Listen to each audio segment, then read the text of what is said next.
அனைவருக்கும் வணக்கம். இது நல்லை ஜானின் சுனாமி அலைவரிசை. 100 நாள் அவகாசம் எடுத்து அமைதி காக்கலாம் என இருந்தேன். ஆனால் ஆதவ அர்ஜுனா, கீர்த்தனா ஆகிய மந்திரிகளின் ஆணவ பேச்சும் பக்குவமற்ற பேச்சும் என்னை உங்கள் முன் பேச வைத்துள்ளது. சட்டம் ஒழுங்கை அவர்கள் முதலில் சரி செய்யட்டும். 5 நாட்களில் 24 கொலைகள், அதில் 12 கொலைகள் போதை மற்றும் குடிபோதையில் நடந்த கொலைகள். இன்று கோயில்பட்டி பஸ் ஸ்டாண்டில் ஆணவ கொலை.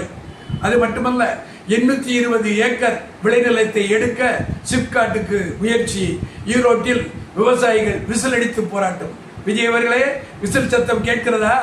அதுபோல் அங்கு மாற்றுத்திறனாளி ஒருவர் கிருஷ்ணகிரியில் இன்று தீக்குளித்துள்ளார் கலெக்டர் ஆபீஸ். இப்படியாக இருக்கிறது. அதை முதலில் கவனியுங்கள். தேவையில்லாமல் எங்களை தீய சக்தி என்று சொன்ன நீங்கள் இன்று குதிரை பேரம் நடத்தி அதிமுகவை உடைத்து நீங்கள் தான் தீய சக்தி என்பதை நிரூபித்து விட்டீர்கள்.